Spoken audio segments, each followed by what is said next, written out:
Teamsters1932.org/organize to start today. Are you underpaid and overworked? Is a living wage and employee benefits like affordable health care more of a dream than a reality for you and your family? If so, it's time to form a union. Don't be denied the wages and benefits you deserve. Come together in a union with the power of numbers. A union is not a privilege, it's your right, and it will make a difference. Contact Teamsters Local 1932, a powerful and successful labor union in San Bernardino, by visiting Teamsters1932.org/organize to start today. You're listening to The Rick Smith Show on KCAA. We'll be right back after this message from our sponsor, Teamsters 1932, a strong union with 14,000 members in the IE. Go to Teamsters1932.org for more information. The Working Class, Rick Smith.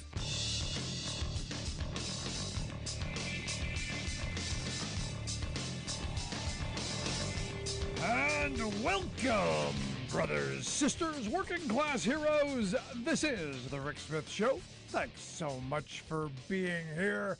Today on the big program, lots to get to, lots to talk about. Gas prices have gone down every day for the last 27 days. And what hath the F channel said about that? What response have we gotten from the Fox frenzy?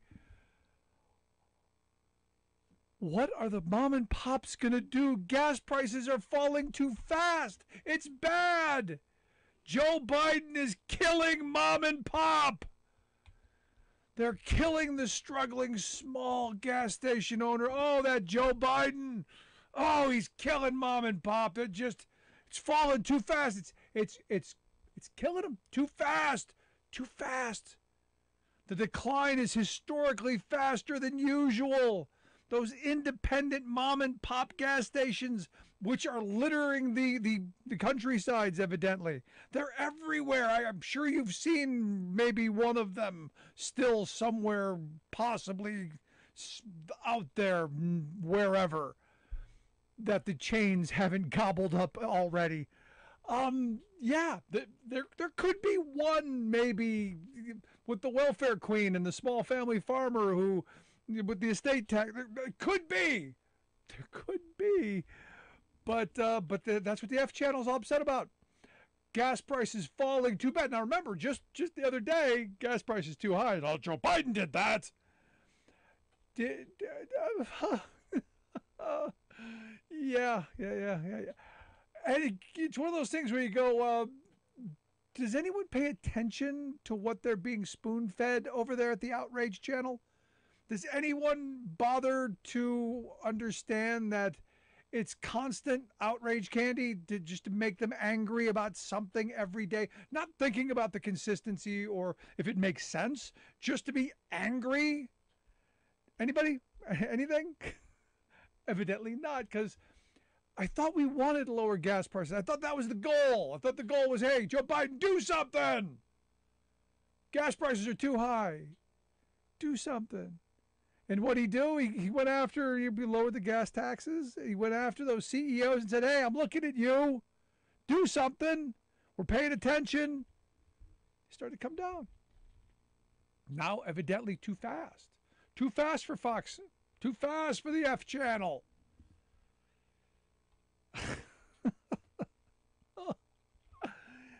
Wow. But it's the world we live in. It is the world we live in. And it makes me go, why anyone watches that garbage? Beyond me. Completely beyond me. And look, if you want to have a conversation about struggling mom and pop gas stations, maybe that was a conversation to have, 20 years ago, because they've been put out of business a long time by the big multinational corporate interests. Consolidation in this country, not new. Massive consolidation, not new. I remember maybe a handful of independents, not anymore. So this made up thing to get you, that poor mom and pop, don't exist. Just to get you mad. And who? At Joe Biden. It's all Joe Biden's fault. Joe Biden's lowering your gas prices. How dare he? What was the other story today? Again, it's all about Joe Biden. Yeah, if I'm Joe Biden, I go, I'm getting free rent. I'm living between their ears. Because, evidently, and this is the Democrats, too. You know the problem with Democrats? Democrats, evidently. Because some polling done by the good folks at the New York Times, them and Siena College, and they asked Democrats, they said, hey, Bob, who do you want to run in 2024? Now, a little early, kind of early for me to go, hey, who we want in 2024. I think we got to get through 2022 first. But according to their polling, 64% of Democrats say anybody but Joe Biden. We want somebody else. Because, we're being told by the F channel that Joe Biden's bad. We're being told by the mainstream media that, Joe Biden's bad. And we don't feel good about Joe. Only 13% of voters think the country's on the right track because we keep being told how bad things are. We keep being told inflation's killing us. And yeah, corporate greed is something that is really something that needs to be dealt with. So the New York Times had this story, big story, headline. Most Democrats don't want Biden in 24. New poll shows. And they go and they find people. Like this 38-year-old woman from Michigan, preschool teacher. I'm so tired of all the old people running our country. I don't want someone knocking on death's door. Ageist. Yeah, let's go that route. Good. I want younger blood, she says. Not to mention, don't mention the fact that Biden had a plan to help preschool families get, preschool for their kids. Don't mention the fact that there was a plan to help families, with child care. Don't mention any of that stuff. Don't cloud her mind with facts. Keep feeding her outrage candy. Because he's an old guy in the White House. He doesn't understand me. Don't cloud her mind with, hey, that there were actually plans that had we had, maybe 2 more Democratic senators and outside of Manchin and Sinema, could have gotten something done. Never mind how the system actually works, because they went through and they go, what are the important issues? Well, jobs in the economy. Jobs in the economy? What do you mean jobs in the economy? Jobs in the economy? Well, unemployment's 3.6%. During Biden's term, they've added almost 8 million jobs, the most virtually ever.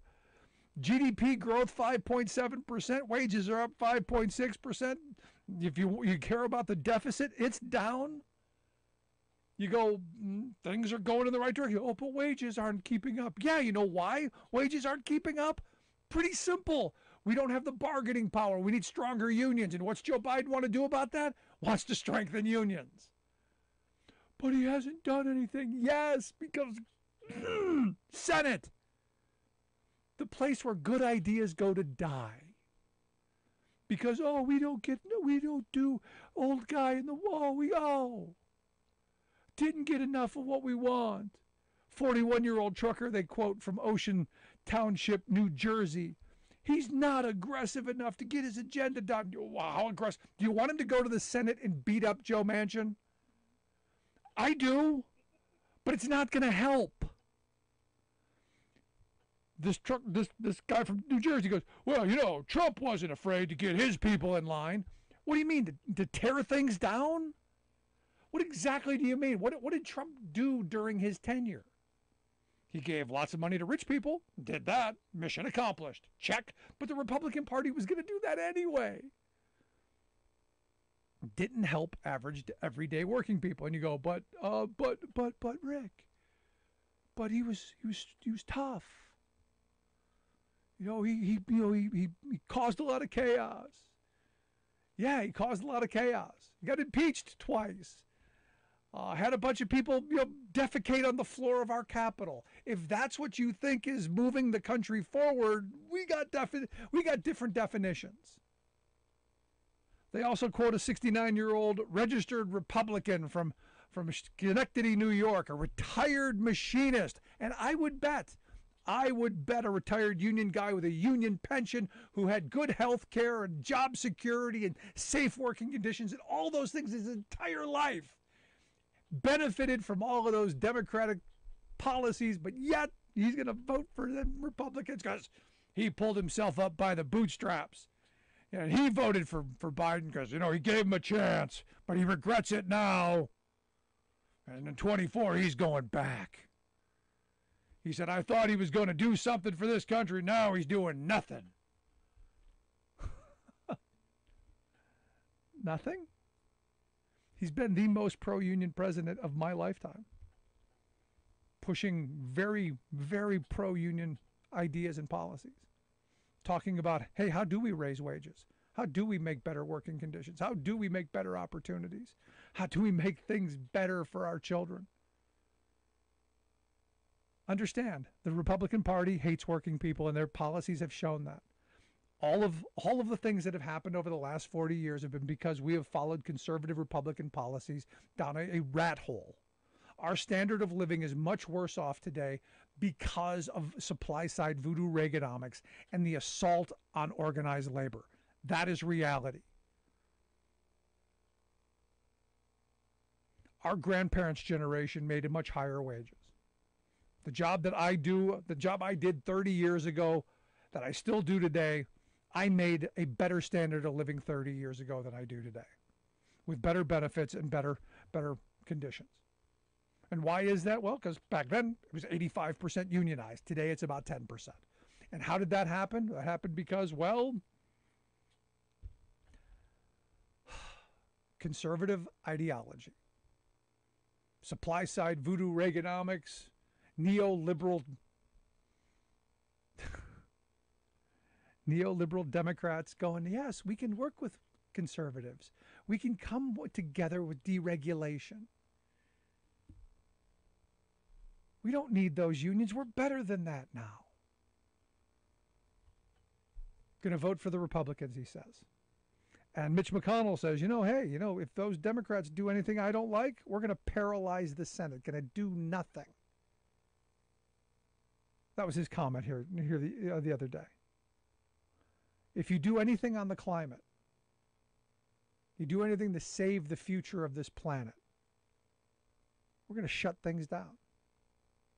We're going to shut it down.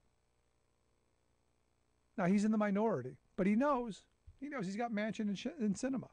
And he knows that the vast majority of Democratic voters haven't figured out how the system evidently works. And this is why I blame Democrats. Because in this moment where job numbers are pretty good, we're heading, supposedly, they keep telling us, recession's coming, yet the job numbers keep going up. They keep telling us all these horrible things, but it's almost like they want the bad things to happen. Because again, they hate working people. They want chaos. They want us divided. They want us pitted against each other. And they want us going after Biden. Now, my other favorite thing, Biden shouldn't run again. Biden was never going to run again.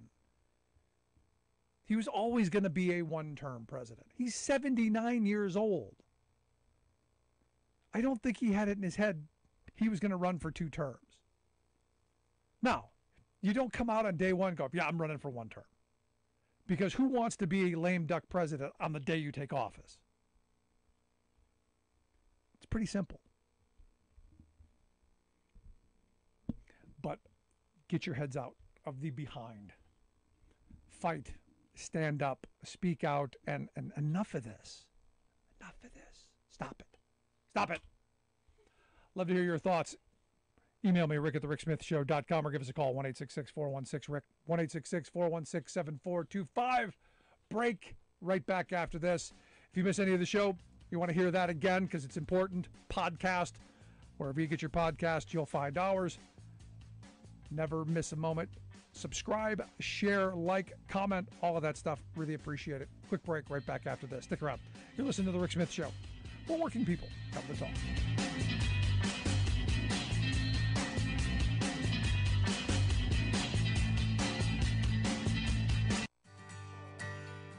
From the steel mills of Pennsylvania, to the auto factories of Michigan, to the modern makers movement, manufacturing makes our nation great. I'm Scott Paul, president of the Alliance for American Manufacturing. We bring business and labor together to advocate for policies that everyone can agree on. Together, we can strengthen manufacturing and create good-paying American jobs. Help us keep it made in America.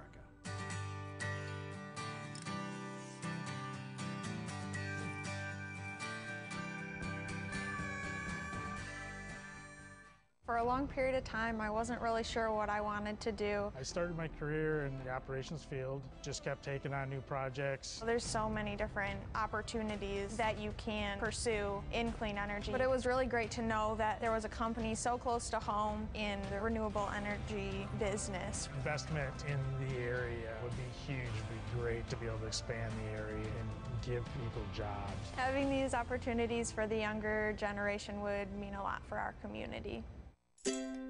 Over 70 years of experience in heart and aviation, the members of the Association of Flight Attendants know the realities of the aircraft cabin better than anyone. We don't just serve drinks, we save lives. We don't just negotiate contracts, we move major policy issues like the smoking ban, no knives on planes, clean water, and safe food on board. The air we breathe matters, and we stop the spraying of poisonous pesticides. Training, rest, and no calls on planes matter as we fight fires, de-escalate conflict, revive, and breathe life. We safely usher passengers to the big business deal, the family vacation, the times of celebration, times of grief, and times of battle. We are aviation's first responders, and we are the last line of defense in aviation security. We are the first impression and the smile of aviation, connecting the people of our nations. Fly with us, partner with us, make progress with us. The Association of Flight Attendants. Stronger together, better together. All right, now you're just like Daddy, huh? They'll probably never know about his thousands of hours of on-the-job training. There you go, Daddy. Or that he spent as much time in the classroom as someone with a master's degree. You and I know he's one of the experts when it comes to electricity. Part of the team committed to doing the job right. They call him Dad. You call him the electrician right down the street.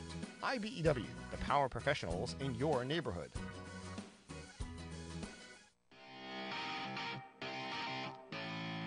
Welcome back to the Rick Smith Show. Now, here is Rick Smith.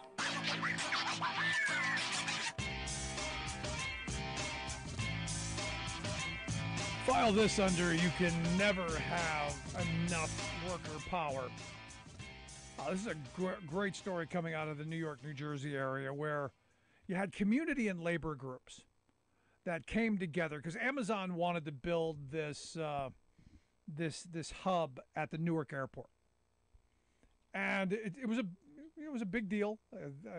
The reporting was, it's going to be 1,000 jobs, and these are going to be good jobs. These are going to be those $15 an hour jobs. Now, never mind the fact that the union jobs that had been there before, were $30 an hour jobs. Never mind that. But hey, these are the $15 kind.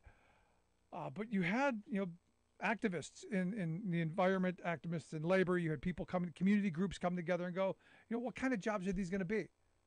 Are they going to be the kind of jobs that are going to sustain families? Are they going to be good for the communities? All this stuff. And when Amazon refused to comply with simple, basic labor and environmental standards, Amazon just said, well, we're out. So no new East Coast air hub at the Newark airport. And look, that's a place that if they really wanted to be there, they would abide by the local requirements. And this is a lesson. This is important.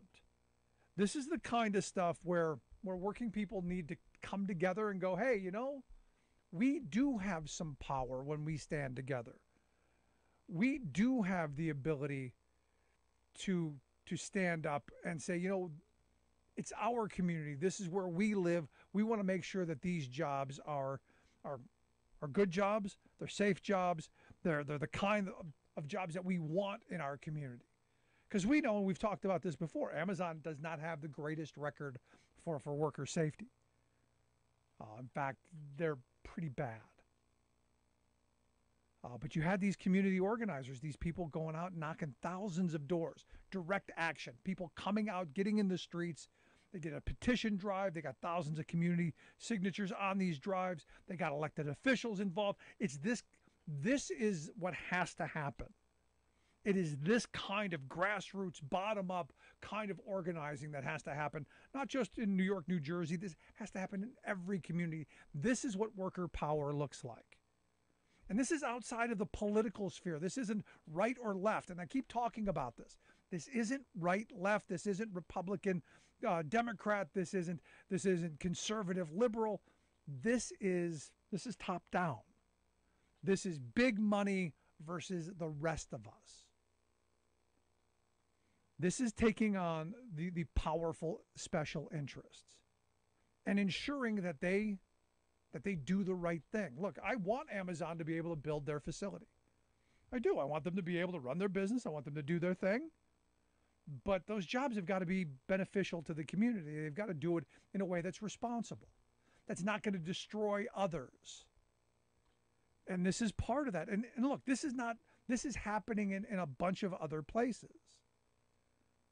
You know, back in 2019, a coalition of workers and community members, you know, they tried to get Amazon to comply with similar standards for a West Coast hub out, and I think it was San Bernardino, if I'm not mistaken. There, same thing. You had, you know, people knocking thousands of doors. Turned out, you know, hundreds of people. And, you know, it's this kind of community power that needs to happen. And again, ultimately, with little notice or fanfare. What happened out there? You know, local elected officials approved Amazon's facility.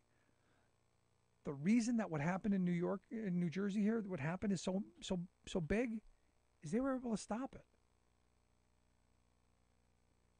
They were able to ensure that, you know, their demands were being addressed. And this is the kind of thing that I think is really important. The kind of worker power that we need to have. And it's outside of the political world. This is where we can come back together. And this is what I've been saying for a long time. Outside of the divisive political stuff, outside of the stuff that tears us apart, this can unite us. This can bring us back together. Now, like I said, you know, I want them to be able to do their thing. I want them to be able to build. I want them to be able to service customers and all that stuff and make money, as long as they do it in a way that's going to ensure that the communities affected are made whole. That those are good jobs, that they're safe jobs, that they're lifting up the community and not tearing it down. And also that we're not subsidizing the you-know-what out of it. You know, this is one of those moments where you just go, I want to know how much money was going into this. You know, how much money was going to, taxpayer dollars was going to be funneled into this. Because when you shine the light on these deals, and this is why it's so important that we don't allow this stuff to be done in the dark, which is why it's important not to allow it to be done in secret. You get to find out just how much we're handing over to these corporations. You know, you remember their H2Q scheme and all of the stuff that we handed over to them, only to find out they were going to put those headquarters where they were going to put them anyway. But they got communities all over this country to hand them free data and free work and all kinds of stuff. It's about the transparency. It's about holding them accountable. It's about really being able to affect that kind of important change. And having the organization to do this. And this is where labor needs to be really tuned in. And where community groups and environmental groups and average everyday people, working people like you and me need to finally get to the idea that someone else isn't going to do it for us. We're not going to get someone else to do it for us. We're going to have to do it for ourselves. You know, I have friends who, you know, well, the union will take care of it. No, you're the union. You are your union. It is not the union, it is your union. You do for yourself. And this is this moment, because what we're seeing on the other side, what we're seeing the right wing do, is this kind of direct action. Now, they're doing crazy stuff. You're seeing these religious people who are going, no, we're going to tear down that wall between church and state, and we're going to make this a theocratic country. We're going to bring Christian Sharia law in. We're going to make you believe what we believe. That's coming because they're doing this exact kind of organizing. They're doing this kind of direct action. And it's time average, everyday working people like you and me. It's time we stand up and we demand better. So when we come back, we're gonna talk about this, because this is an important one. This kind of organizing and understanding how to do it, and understanding the nuts and bolts and the why, I think is really important. So when we come back, we're gonna have Terrence Bankston come and give us some thoughts. He's an environmental justice organizer with Clean Water Action. They were one of the groups who organized around stopping this and making some demands and holding them accountable. I think this is a big victory. So when we come back, we're going to talk about that. If you miss any of the program, podcast. Also, email rick@thericksmithshow.com. Quick break, right back. Stick around.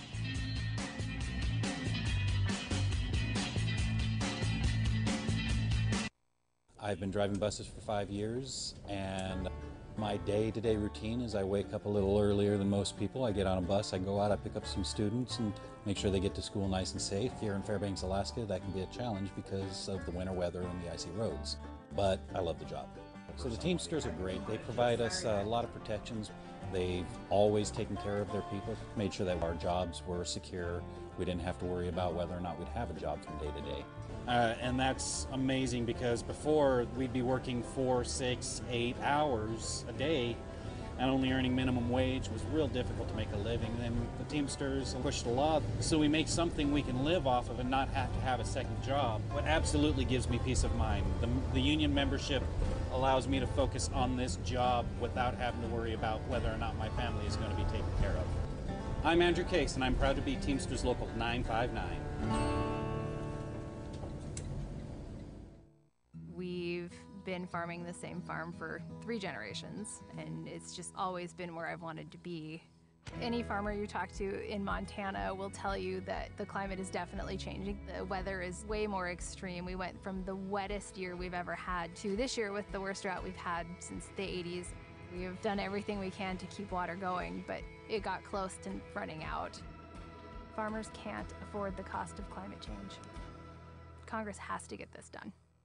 Calling all builders, all welders and roofers, engineers and electricians, calling all brick masons and boilermakers, steel workers and steam fitters. Your country is calling you to rebuild America, to create a cleaner, safer, more prosperous future for all. Tackling climate change, this is the job of our lifetime. It's time to build back better. Let's get to work.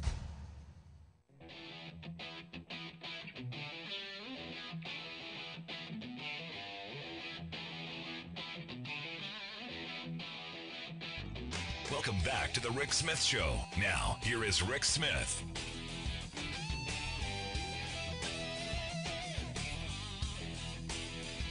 So again, I come back to this, and it's not often you take on the giant and you win, especially when you talk about small environmental groups and labor groups coming together, and not with the same kind of resources.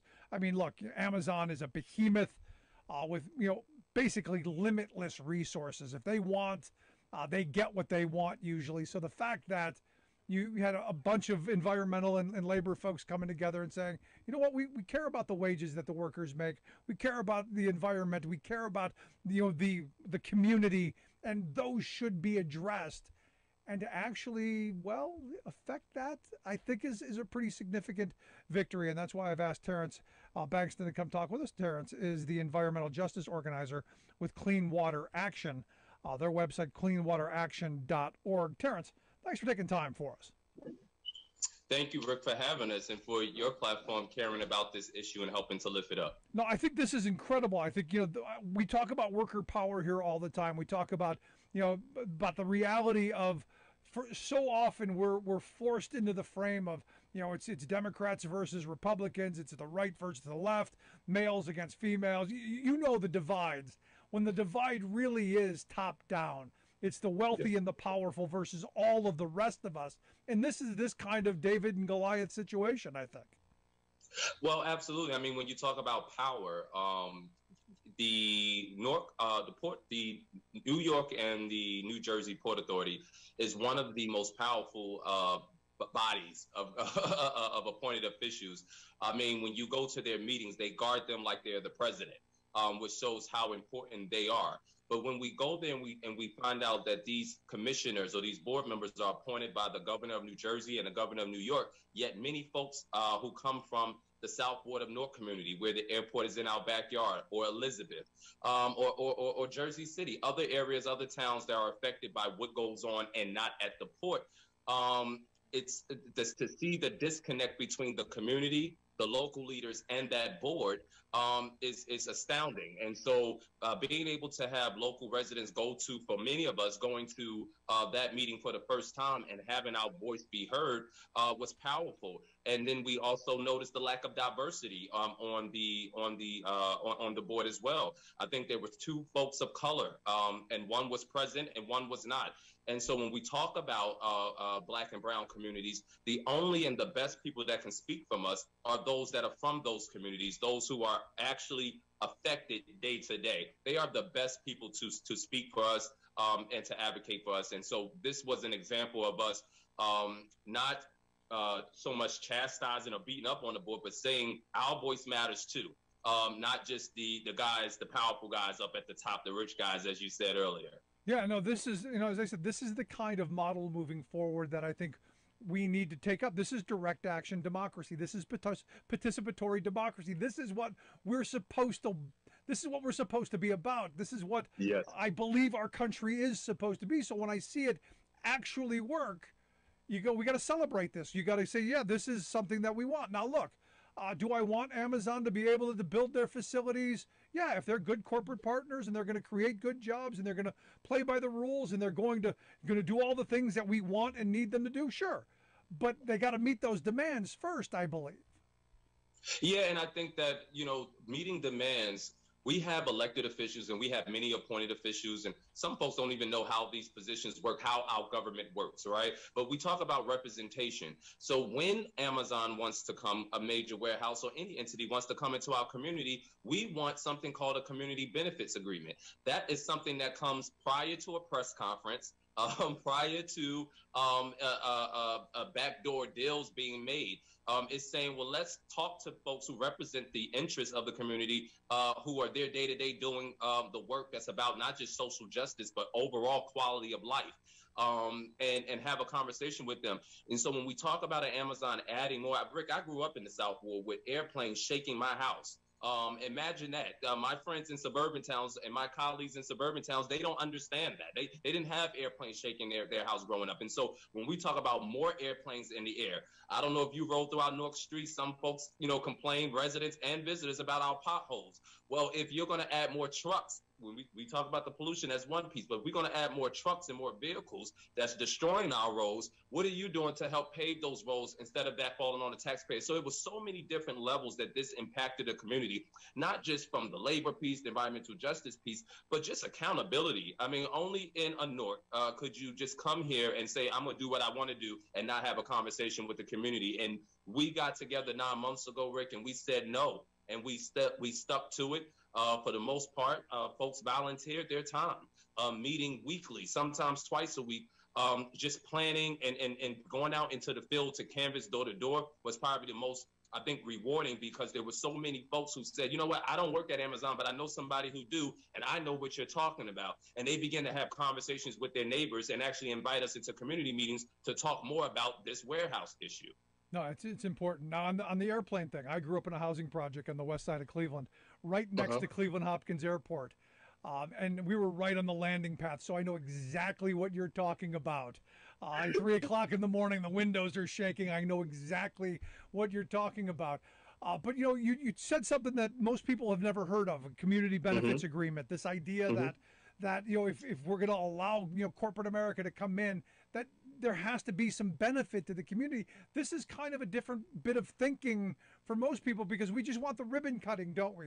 We just want, we're going to bring 1,000 jobs, and we've got a ribbon cutting for the politician so we can get more votes to say we did something and have a check for tax breaks. That's what we're used to. We're not used to making demands. No, I mean, today I had the opportunity to go with some EJ partners, and we met some other advocates down at the Department of Environmental Protection here for the state of New Jersey. And part of what we were addressing is the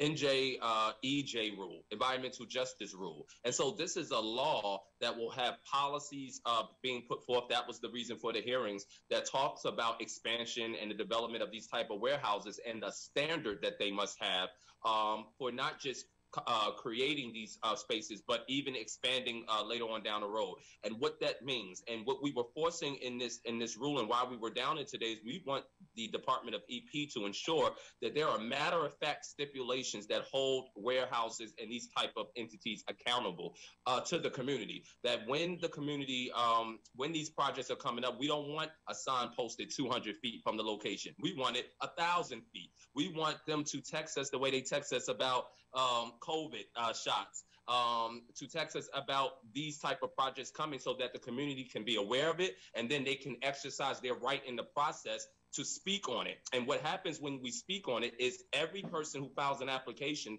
for these type of warehouses has to answer any and every resident that makes a point. And so I think that is, again, a process that many of us don't know about, but is very important. And when we are able to get these type of stipulations in place, what we are dealing with today, when we talk about a community benefits agreement, that comes before, again, the press conference. And we want labor groups like this coalition and environmental groups to be able to be invited to the table when the planning is going on, 2-3 years out, so that we can kind of end up on the right side of history together. Everything shouldn't be a fight. When you don't have a community benefits agreement, we're coming back begging for something that we should have had the first time, which is ultimately what led to this situation. If Amazon was willing to just have a conversation with the community, they really was just, refusing to. Yeah. It was absurd. And so we had to then go to the people who was in charge and put the pressure on them. Because they're used to getting their way. They're used to pushing their way in and getting subsidized to do it. You're listening to The Rick Smith Show. We're here with Terrence Bankston. He is the environmental justice organizer with Clean Water Action. Their website, cleanwateraction.org. We'll get links out on social media. You can check out their work. Also check out the website, goodjobscleanairnewjersey.com. We'll get links out on how you can check that out as well. Now, this is one of those moments where you go, the organizing that you did, this is a lot of work. I mean, this is what you do. A lot of people don't have the time. Walk through some of the process that it took to get this, because not every community, thinks of community benefits agreements. And how many places have them? Do you know that this is something that's being pushed? Any thoughts? The places that typically have them are suburban towns, and that's just because they're treated differently, right? And so this is a new, it's a new term that's been placed on the table in what we call EJ communities, right? Poor Black and Latino X communities, and part of what you were saying about the jobs, it's very true, and that's again what we were saying about the EJ rule. We cannot, those who are in power, you cannot allow jobs to be the carrot that dismisses our health. We have a right to clean air. We have a right to clean water, regardless of our zip code, regardless of our complexion. And so part of when you have to organize, when I first came on board 9 months ago, I wasn't working for Clean Water at the time. I have a 17-year history with them. They was the first group 17 years ago, right out of high school, where we had our first environmental justice training program right here in the South Ward, and I was one of those students, the first class, many years ago, 17 years ago, actually. And so getting this, when I was brought in, it was because the labor side had come together, and this was the first time, and the environmental justice side had come together on this issue. And they wanted to ensure when you have national groups coming into local issues, and they're merging in with the local groups, you want someone someone who's from the community that can be a liaison between the two to ensure that the issues on the labor side, which we can talk about a few of those, and the environmental justice side, both sides are heard, both sides get the attention. And so part of the organizing work was being able to have these two sides come together. We're talking about maybe 6-7 groups on one side, 6-7 groups on the other side, and ensure that everybody's voice mattered. And so that took hours and hours of meeting. We've knocked on thousands of doors. I can't even begin to tell you how many events that we've attended in the West Ward of Newark, in the South Ward of Newark, and also in Elizabeth, and we did some foot trafficking also in Jersey City. And so it took, again, for 9 months, meeting week after week, every Monday committing to that. We also had some subcommittees. It was really an all hands on deck. I mean, I got to give a big shout out to Sarah, who's from Make the Road, New Jersey, who really was a great support and a leader in this regard to help bring us all together. And so it took sacrifice. We can't be willing to get something if we're not willing to give it up. So yes, it took many, many hours. So Sarah can also tell you that. A lot of sleepless nights, a lot of early mornings. And when we have to educate people, we didn't want to just put signs in people's hand, Rick. You know, we wanted to educate them so that they can feel not just inspired by the issue, but empowered to make the change themselves. And so that was just some of it. A lot of long hours, a lot of follow-up, a lot of one-on-one meetings. We met with Rob Menendez. We've met with Mayor Baraka. We met with Congressman Payne. We met with Senator Booker. And so it took a lot of, again, a lot of different moving pieces. But all of us, we was one band, one message. And we didn't have any one-off meetings. That's a rule of organizing. Never have one-off meetings. Stick to the script and stick with the team. And that's what we did. And that's why we were able to be really successful in what is a historical way, I like to say, and we definitely are celebrating that, but the work continues. So we're going back out to let them know where we are. And then we also want to look at the Lion Gate warehouse that is coming up right next door to the Weekway Park. And when they talk about 65 more trucks coming to this Lion Gate project, again, no community benefits agreement. And so the work of warehouses is a statewide issue, but we are not letting up in Newark. Amazon has been defeated, but we don't want another Amazon to pop up, right? And so we want to keep the pressure on and let our elected and appointed officials know that we are serious and we are committed and we're staying together. And ultimately, you want good conditions for all around. Now, when I saw the stories break on this, it was the media take on this was it was the unions that torpedoed all this. Unionization efforts killed all this. So it was the big bad unions and those greedy workers. This was the frame, and this is always the frame. It's the greedy workers who they just want more. And what you're talking about is so much more than just a couple of bucks in your paycheck. It's about dignity. It's about respect. It's about community. It's about all of the things, as you point out, that the suburbs take for granted. Yes. That I think is important to explain and get people thinking about. It's not just about the dollars and cents. You know, I think it's, it also can add the insult to the already injury that's there for it to be painted that way when 124% average, when you're at 124% average in terms of a turnover at your warehouses, it's not about greedy employees. It's about the greedy employer. And it's not about just as simple as labor folks torpedoing. You were overtly violating and disregarding labor laws. And it took the unions and the environmental justice side to stand up and say, we ain't just talking about clean air and water. We're talking about how people are treated and the living conditions that they're in. And so when we talk about the unsustainable work pace quotas that they want them to meet, when we talk about how they have to travel 15 minutes to go to the bathroom, but they're not really allowed to use it unless it's a break. And if they are, and if it's an emergency, they literally have to run and try to get back or they're penalized. When we talk about the high injury rates, those are not imaginary. When we talk about the high-tech monitoring and the frequent discipline actions that are taken without merit, those things are not imaginary. When we talk about the low rates of promotion for hourly employees that you have working for $20 an hour, and that's a significant amount of money for a certain demographic. However, that same demographics, when you tell them you have mandatory overtime without any 24-hour notice, when they have maybe a second job or when they maybe have kids they need to feed or get to school or a grandmother to take care of, but you're telling them mandatory overtime 8 hours or you're fired. How is that a conducive work environment that is that's not what would you call it? Really just disrespectful to people of color. I've had certain employees did describe it as slavery. I had one young lady share her testimony at one of our trainings, and she spoke. She did not speak English at all, but the conviction of what she was saying, for those that understood no Spanish at all, you understood the conviction of her heart, and that what she had experienced was not make believe. Being able to go to a supervisor because you were injured on the job and they can't understand what you're saying, and there's no one that speaks your language in sight.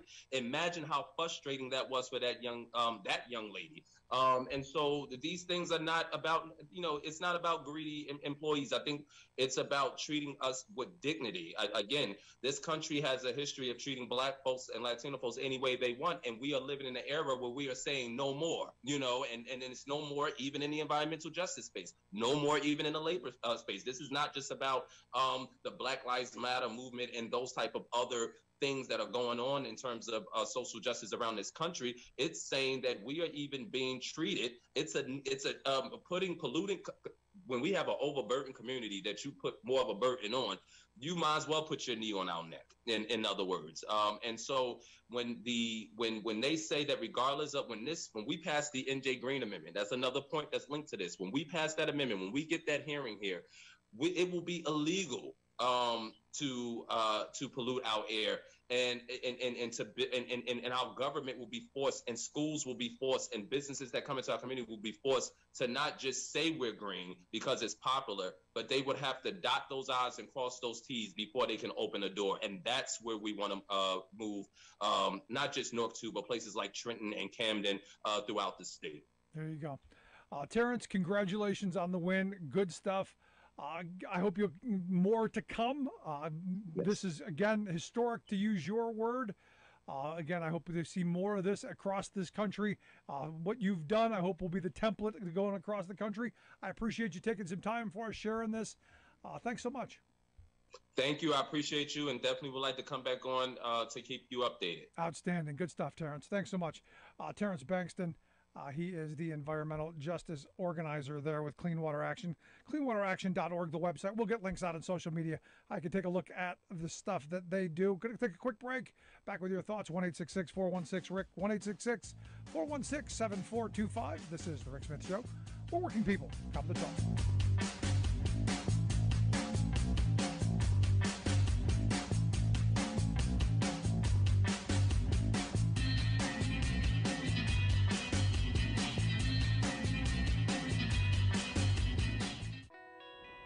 It doesn't matter what kind of weather. It doesn't matter what time of day or night. When Mother Nature's done her worst, the only thing that matters to us is keeping the lights on for you. The hardworking women and men of the International Brotherhood of Electrical Workers, dedicated to keeping the power on in communities all across the country. Because when bad weather strikes, we know what matters most. IBEW, the power professionals. The world is watching as Vladimir Putin uses oil to fund his war in Ukraine. Tragically, we've seen this before. If we rely on foreign dictators and fossil fuels, this cycle will only continue. Starting now, let's decide who makes our energy. By investing in more clean energy right here in America, we can cut off the power of tyrants. Renewable, clean energy. That's real American energy independence. Are you tired of think tank approved corporate news and commentary? Are you tired of CEOs telling you what to think, who to hate, and who to vote for? Well, welcome to the Rick Smith Show. We don't take orders from some boardroom, and we don't do focus groups or talking points. We don't work for them, and we never will. I'm Rick Smith, and I work for you. We are radio of, for, and by we the working people. Check out our program at thericksmithshow.com.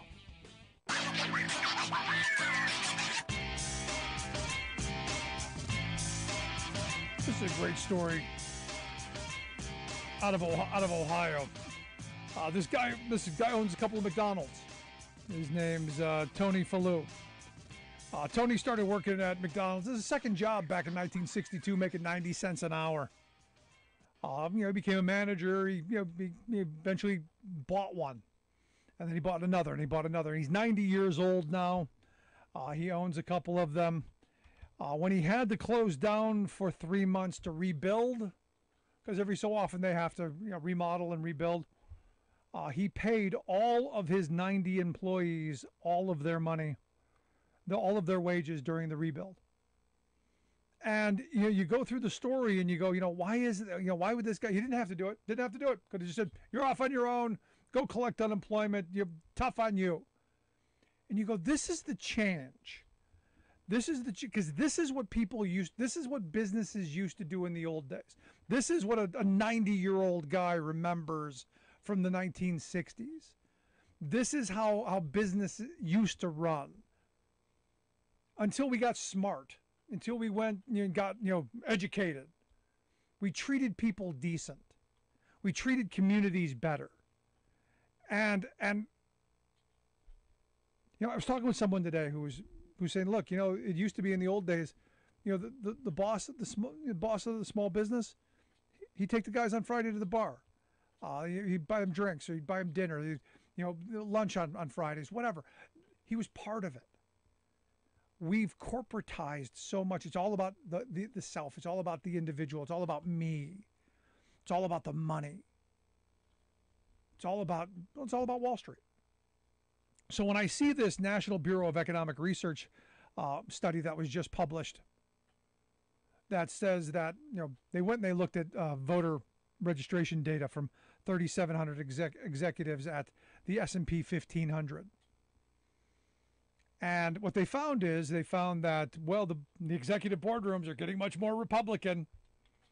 68%, they said, in 2020 were Republicans. And I'm going, wow, that seems kind of low. No, it is down from its high in 2016, which was 75% of executives were Republicans. Because ultimately, here's the reality. Punchline, Republicans hate working people. That's the reality. Their policies are destructive to working people and have been for a very long time. The whole no rights at work agenda, the attack on workers' compensation, the attack on unemployment, the attack on child labor laws, the attack on minimum wage. You go down the list of all the things Republicans have been fighting against, all bad for working families. Attacks on health care, on education, and you name it. And I find it just amazing that we don't know. So when you see this story about this guy who owns a McDonald's in Mayfield Heights, Ohio, paying his employees, you go, that is so wonderful. Oh, he's such a good Samaritan. He's such a good guy. That used to be the culture. Now he's this example of stunning generosity. Whereas this is what it used to be. And it can be again if we demand. And this is what I keep coming back to, this kind of organizing that our grandparents' generation did. These kind of demands. Because there are no benevolent dictators. I'm sorry, there aren't. And the ones that are, maybe there's one. And maybe he owns a McDonald's in Mayfield Heights. And maybe it's because he's a 90-year-old guy who remembers a better time. But he is very much the exception. This is why workers need to organize. This is why we need worker power, which is why I think stories like the one Terrence told, so incredibly important. Love to hear your thoughts. You can email me, rick@thericksmithshow.com. You miss any portion of the program, podcast, wherever you get yours, you'll find ours.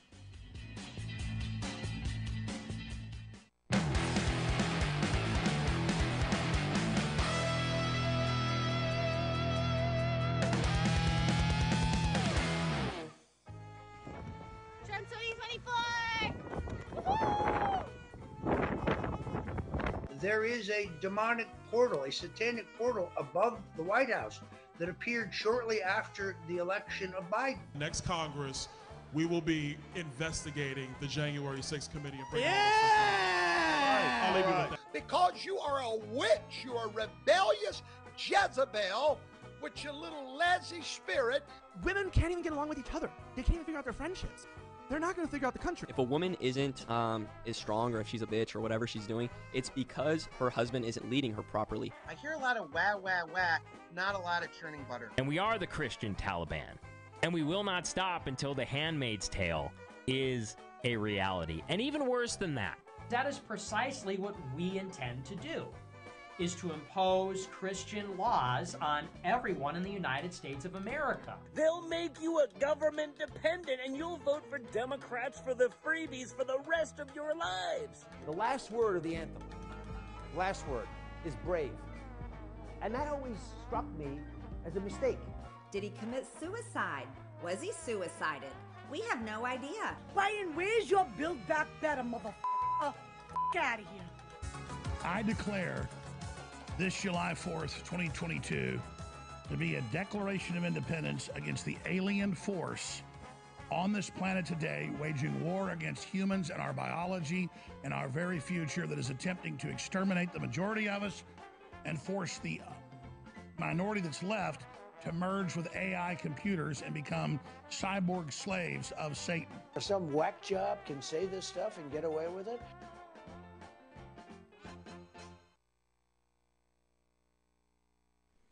Anyway, if you missed any of today's program, thericksmithshow.com. That's where you go to get the podcast. The Rick Smith Show app on the smartphone. Take the program on the go wherever you go. And as always, you can email me, rick@thericksmithshow.com. I do answer all emails, personally, even the dumb ones, and I've gotten some really dumb ones today. You know who you are, and you got dumb responses back, because that will happen too. But you can email me, rick@thericksmithshow.com. Thanks so much for being here. We will see you back here next time. And again, big hearing tomorrow. Off Wednesday, Thursday, Friday. Boston will be at the American Federation of Teachers Convention, bringing you that. You've been listening to The Rick Smith Show. Email Rick at rick@thericksmithshow.com. Until next time, this has been The Rick Smith Show, where working people come to talk. KCAA Loma Linda, 1050 AM, 106.